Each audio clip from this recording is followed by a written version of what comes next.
اهلا بكم مشاهدينا من جديد، محبي المستديره على موعد هذا الاسبوع مع مباريات مهمه في دوري ابطال افريقيا والكونفدراليه، وكمان حديث كبير عن قائمه منتخب مصر الثاني المشاركه في كاس العرب. الاهلي بيستعد النهارده لمواجهه يعني فريق قوي في دوري ابطال افريقيا. بنتكلم على الاهلي وشبيبه القبائل الجزائري. المباراه هتكون الساعه 6 مساء على استاد القاهره الدولي بالساعه الجماهيريه الكامله، وده كان مطلب النادي الاهلي. ده على جانب مهم. في جانب تاني متعلق بنادي الزمالك، النادي الكبير، بيخوض بكره لقاء مهم امام زيسكو يونايتد في بدايه مشواره في دور المجموعات في بطوله الكونفدراليه الافريقيه. كمان هنعلق خلال فقرتنا الحواريه النهارده على اختيارات كابتن حلمي طولان لقائمه المنتخب الوطني اللي بتشارك في بطوله كاس العرب واللي هتقام في الدوحه الشهر المقبل. عندنا زخم الحقيقه، والنهارده كمان زي ما قلت لكم قبل الفاصل ليفربول برضه هيلعب، وبنتمنى نشوف صلاح بقى او ليفربول بشكل عام يرجع كده زي ما كنا بنشوفه في المواسم السابقه. النهارده هنعلق على كل هذه المباريات وكل هذه الاحداث من خلال الناقد الرياضي الكبير الاستاذ عادل عطيه. برحب بيك يا استاذ عادل وصباح الخير. صباح الفل يا استاذ هشام، ودايما منور كده متألق. والله ده احنا بنسعد جدا بوجودك يا استاذ عادل، ده احنا ربنا لسه بقول لك يخليك. عايزين نعمل ماتشات كل يوم عشان نشوفك. ربنا يخليك، ده من ذوقك بس يا والله. رب يعز ربنا حضرتك. يخليك. طبعا احنا علاقتنا قديمه وممتده، طبعا وبنتمنى طبعا طبعا طبعا. باذن الله ان هي تكون باقيه بكل يا الخير. رب على طول دايما ان شاء طيب الله. النهارده عندنا لقاءات مهمه، ابرزهم طبعا لقاء النادي الاهلي وشبيبه القبائل الجزائري. ازاي شايف هذا اللقاء على المستوى الفني، وان كان هناك مثلا اوراق ممكن تكون في ايد المدرب او المدير الفني للنادي الاهلي يستروب. بنتكلم طبعا على اهمهم امام عاشور، ولكن طبعا حتى الان لم يتم التاكد من ان هو هيخوض اللقاء من عدمه. بالظبط. اه. لا طبعا هو دوري الابطال دي اعتقد بقت بالنسبه للاهلي وجمهور الاهلي مم. بطوله محببه لجمهور الاهلي بشكل كبير. 12 لقب. كمان النهارده الماتش مهم جدا. مهم ليه؟ مهم لان هو دايما يا استاذ هشام دوره البدايه مهمه. ايوه. يعني اما تقص شريط الافتتاح بتاع دوري المجموعات بقى اللي دخلت انت في الاجواء المهمه والساخنه وانت ازاي بتجمع نقاط مع فرق كبيره. مم. كمان المجموعه اللي وقع فيها الاهلي مجموعه قويه، مجموعه من المجموعات اللي هي عندك شبيبه قبائل، عندك الجيش الملكي، عندك يانج افريكانز. مم. في اتنين منهم واخدين دوري ابطال قبل كده، مم. ويانج افريكانز برضه واصل الكونفدراليه قبل كده من 3 سنين اما لعب السوبر الافريقي مع اتحاد العاصمه، النهائي مع اتحاد العاصمه اللي لعب مع الاهلي وكسب الاهلي في السوبر الافريقي. مم. فاذا فريق الثلاث فرق فرق قويه منظمه، عندها خبرات افريقيه، عندها مدير فنيين برضه عندهم فكر مختلف، مم. داخلين برضه عندهم نفس الطموح النادي الاهلي. لكن الماتش ده مهم جدا للنادي الاهلي زي ما قلت لحضرتك دوره وعلى البدايه ارضك. وعلى ارضك وبين جماهيرك، ان في تصريح اللي هو في الساعه كامله تقريبا في الاستاد. مم. فالاستاد هيكون ممتلئ بالجماهير، هتدي دافع حافز مؤازره ايجابيه بشكل كبير جدا. وده اللي بيطلبه، وده اللي كان مطلب كبير قوي من ياس تروب المدير الفني الدنماركي الاهلي، اللي هو بيحب يشوف الجماهير. هي دي رغبه الاهلي دايما في المباريات بالظبط الكبيره يعني. بالظبط. اه. لان هو كمان لما لقى حجم شعبيه الاهلي وحجم بس هو شافها بره مش جوه. اما فشوف هنا اه. بقى هنا هتختلف. اه. فهو طبعا هو يعني هو من ساعه ما جه لعب 7 ماتشات، كسب 5 وتعادل 2. لكن بس لو بتشعر كان ده طلبه، يعني هو الراجل واخد على الضغط الجماهيري بقى. طبعا مم. طبعا لانه واخد برضه بطولات في الدنمارك.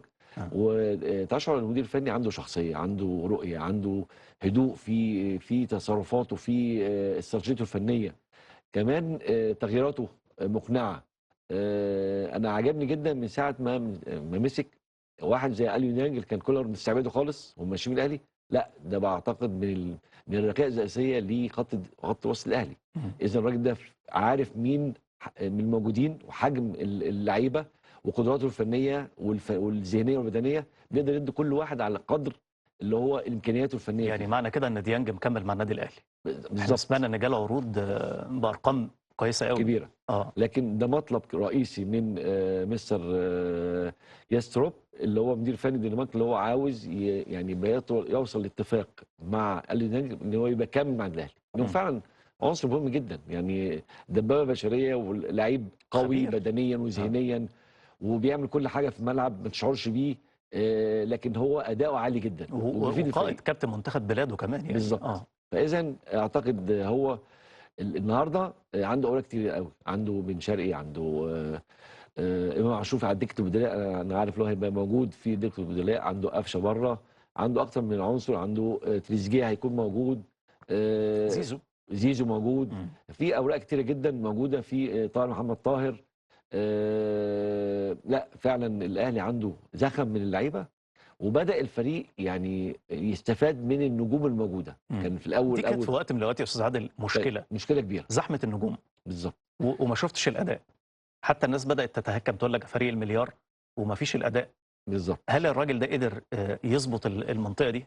الراجل قدر يظبط، زائد من لا يغفل دور كابتن وليد صلاح الدين برضه اه اما جه مع كابتن عماد النحاس مسك، برضه ظبط القصه بشكل يعني فيه عقلانيه، فيه حكمه كبيره جدا، وقدر الناتج يبقى موجود.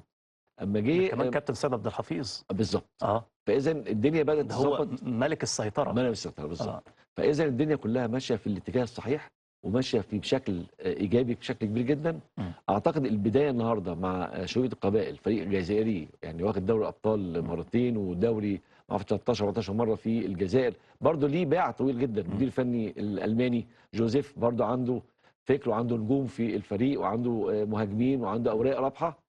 عاوز برضه يخرج باقل الخسائر هنا، لكن فرصه كبيره للاهلي ومستر ياستروب اللي هو يكون يحط خطه مميزه، تكتيك عالي جدا، بحيث ياخد المبادره ويبقى فيه اهداف، ويكسب المباراه برقم كبير من الاهداف، هتدي له دفعه كبير جدا.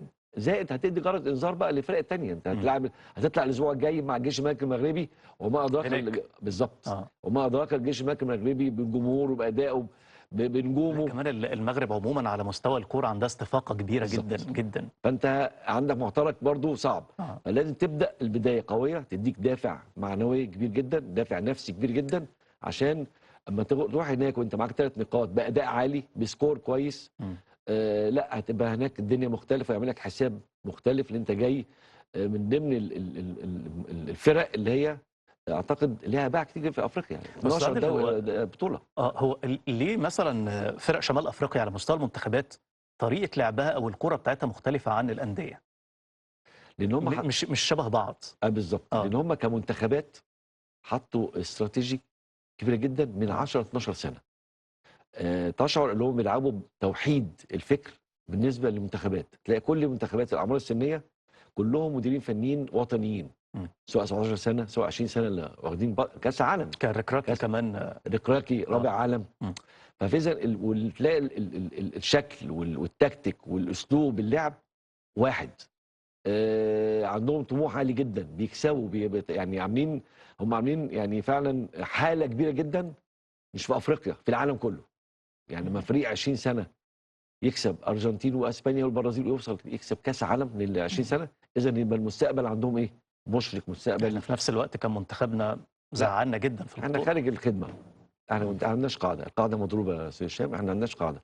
احنا يا دوبك انا في رايي انا منتخب 17 سنه بتاع الكابتن احمد الكاس يعني الى حد ما على قد الحافك، يعني قدر على قد الامكانيات الموجوده يعمل حاجه. عنده بعض العناصر الواعده المهمه جدا، زي بلال عطيه، زي حمزه عبد الكريم، زي الدجوي، زي الزوبي، زي عمر الحارس المرمى. عنده بعض العناصر الواعده، لكن ما عندوش بدائل كتير. فاذا انت بتحاول تعمل حاجه من لا شيء. دلوقتي لما تلاقي مدير فني يقول لك دي القماشه اللي عندي، هل بتتقبل فكره ان دي القماشه اللي عندك؟ مفيش حاجه اسمها دي القماشه اللي عندي. انت منتخب مصر، او ان انت ما توفقتش، ودي كانت الجمله اللي قالها الكابتن اسامه نبيه. ايوه. لا اسامه نبيه يعني انا احترامي للكابتن اسامه نبيه، لا انت كان عندك فرص. انت كنت سيء جدا في كاس افريقيا اللي اتلعبت هنا واتاهلت، وكان عندك فرصه شهرين 3 تعمل اعداد قوي جدا، تعمل فكر مختلف، تعيش مدارس كرويه مختلفه، يبقى في احتكاك. لكن ده ما حصلش، حصل حاجات على استحياء. رحت هناك اتغلبت من نيوزيلندا، اتغلبت من اليابان، كسبت بشق الانفس مع تشيلي. وحتى شفنا اخر كوره في الماتش اللي كسب بيها، شفنا خناقه بين عمر خضر ومحمد عبد الله على ضربه اللي هي جت جون. الحمد لله. لكن خرجت برضو بالكارت الذهبي اللي هو عشان الكروت الصفراء كده. لكن اداء ما فيش، اداء ضعيف جدا. فريق بيلعب مدافع طول الوقت، ما فيش فكر، ما فيش تكتيك موجود، ما فيش عناصر تشعر ان هم بعض المحترفين برضو مش على المستوى المأمول ما هو انا بس حاجه يا استاذ عادل، برضو احنا هنرجع طبعا للانديه، ولكن برضو المنتخبات بالنسبه لنا دي بلدنا في كل الاحوال. طبعا. يعني فكره ان انا اكون عارف القماشه اللي عندي واقدم على تجربه، هل لو انت مش قادر تصنع الفارق ليه بتقبل المغامره؟ مش ممكن مغامرة. تسيبها، لا ممكن تسيبها لغيرك. ده الكلام ده انا بتكلم على اي مدير فني. ايوه الكلام انت ده. بتقول دلوقتي انا معايا القماشه بتاعتي، ما تعملش حاجه. ايوه ليه قبلت؟ دي قابلت لان اكون لازم على اي مستوى بقى؟ انت بتتكلم على مستوى كبير، مستوى ناشئين، شباب، انا مش بتكلم على حد بعينه. ايوه ما انا فاهم. انا اه. هي ما هي المشكله المصالح الشخصيه.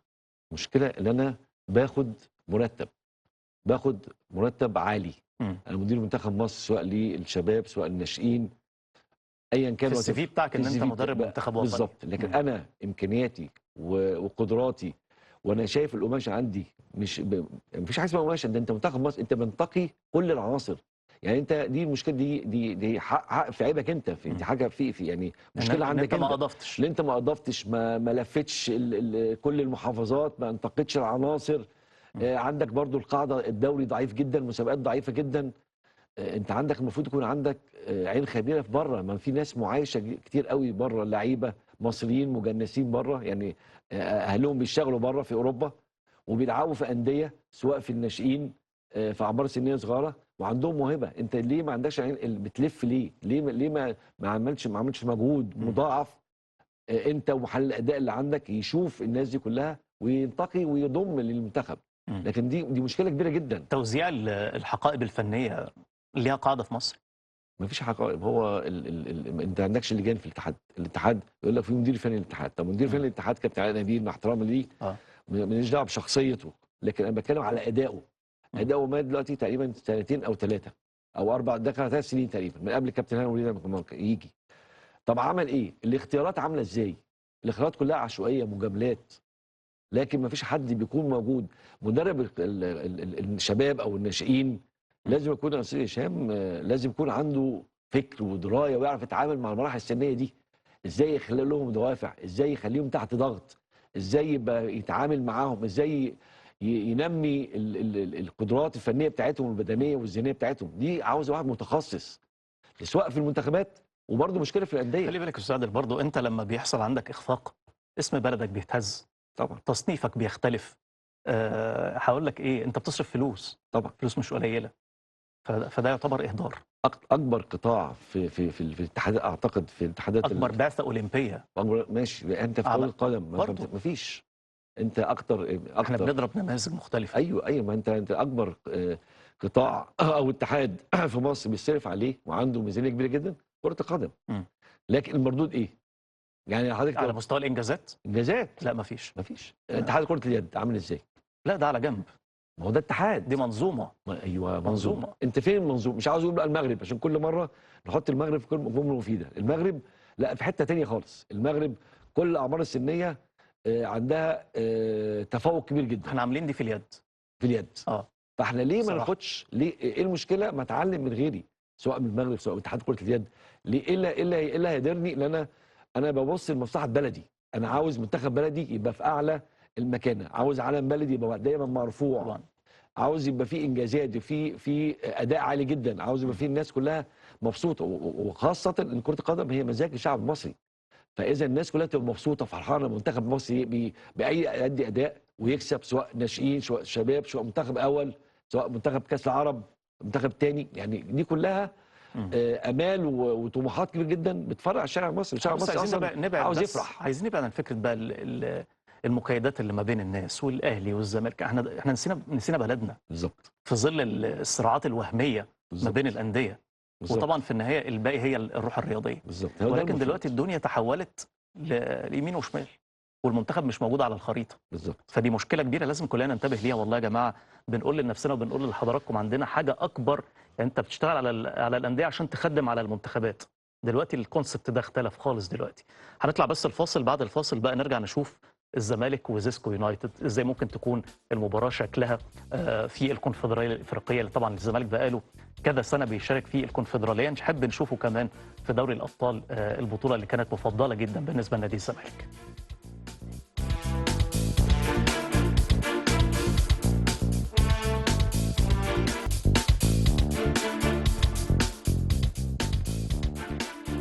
رجعنا ليكم من جديد مشاهدينا، ولسه ما زال منورني ناقدنا الرياضي الكبير الاستاذ عادل عطيه. طبعا اتكلمنا على الاهلي ولمسنا كده على شغل المنتخبات من بعيد، ولكن هنتكلم برضو على لقاء الزمالك المهم مع زيسكو يونايتد طبعا في الكونفدراليه. الزمالك بقاله كام سنه في الكونفدراليه؟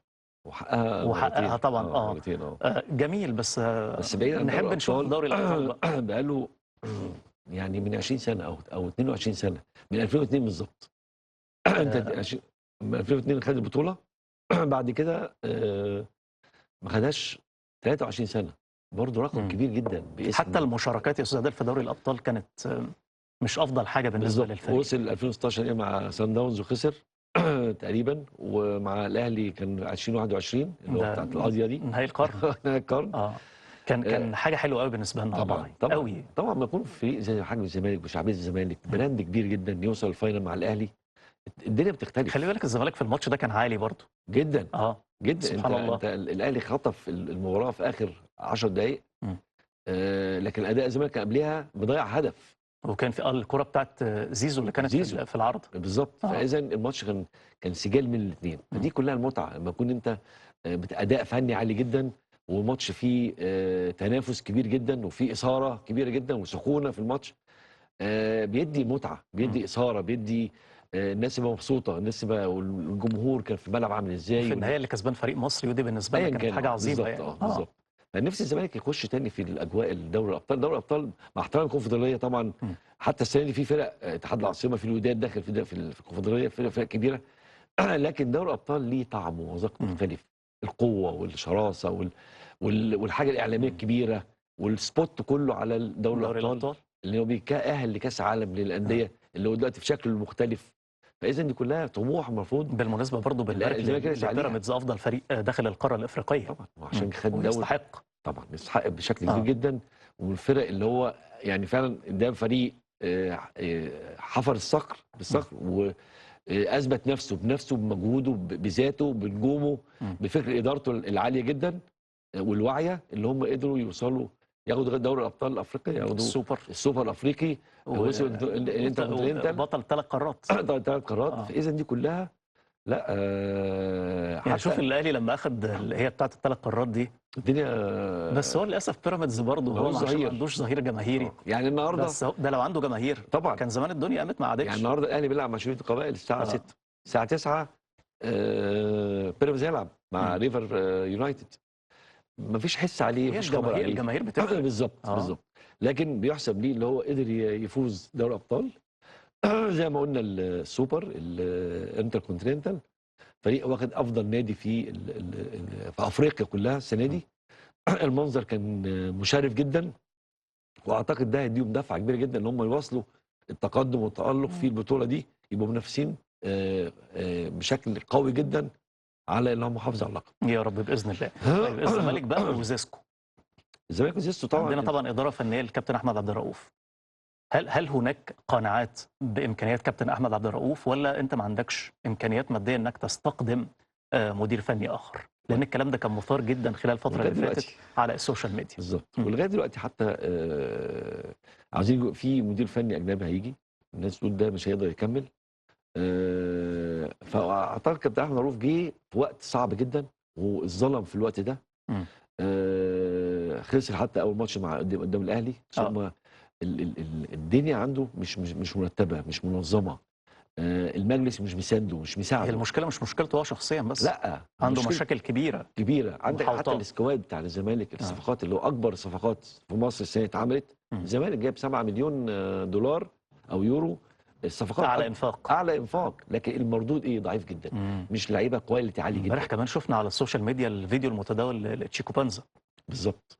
يعني لعيب جبته وعملت ودفعت فيه، مم. عملت لعيب ما بيأديش، يعني المردود بتاعه بيجري في الملعب بشكل كبير جدا، لكن المردود الانتاج بتاعه مم. صفر. مفيش. يعني مش بيديك حافز، مش بيديك دافع، مش بيعمل فارق مع الفريق. مم. دي كلها من الصفقات اللي جت. يعني عاوز أصل اقول انت عولت عليه وعولت على كذا حد من الصفقات الجديده.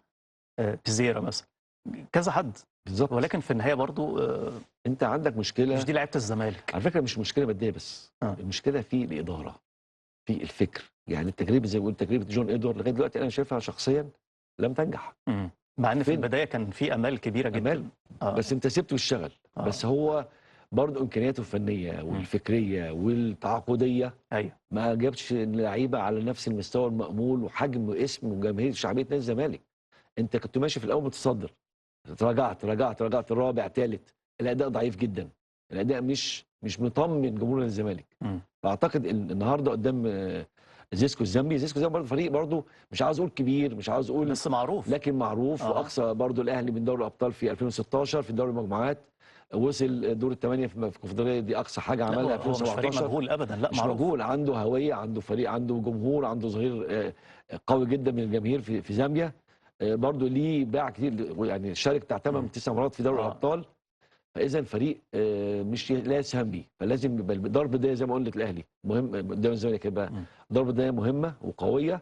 اما تكسب زيسكو النهارده او تأدي اداء عالي جدا، انت عندك في المجموعه برضو فريق مصري، عندك المصري.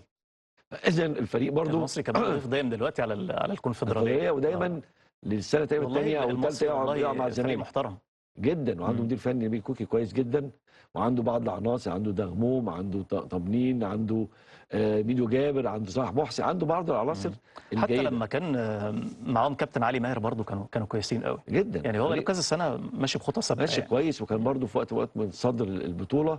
لكن نفسي يكمل، نفسي يبقى فيه سيراميكا يكمل، المصري يكمل، مع الاهلي، مع الزمالك، مع البنك الاهلي. انت تخش يبقى دوري قوي بيفرزها. والله كمان سيراميكا عالي فعلا، عالي، هو متصدر. يعني النهارده يرجع يلعب النهارده الدوري، يلعب النهارده، يعود الدوري النهارده فاركو، هيلعب النهارده. احنا نسينا ماتشات الدوري خالص. النهارده هيلعب. هو في زخم فعلا بس في دوري عندنا ابطال توقف بالتالي طويل عشان كاس الامم. طبعا طبعا. فدي في فرصه بقى الفرق تعيد تصحيح الاوضاع، تعيد الاتزان عندها، تشوف ايه العناصر اللي عندها، تشوف قبل صفقات يناير يبقى الواحد الناقص عنده ايه، يعيد ترتيب البيت من جديد في كل الفرق عشان نشوف الدوري قوي منتظم، في اثاره، في متعه. دي كلها بيفرز عناصر جديده لمنتخب مصر. كاس العرب ان شاء الله التوليفه كويسه جدا. انا مبسوط جدا كابتن حلمي طولان، عامل اداء عالي، حتى كسب 4 ماتشات واتغلب ماتش وتعادل ماتش.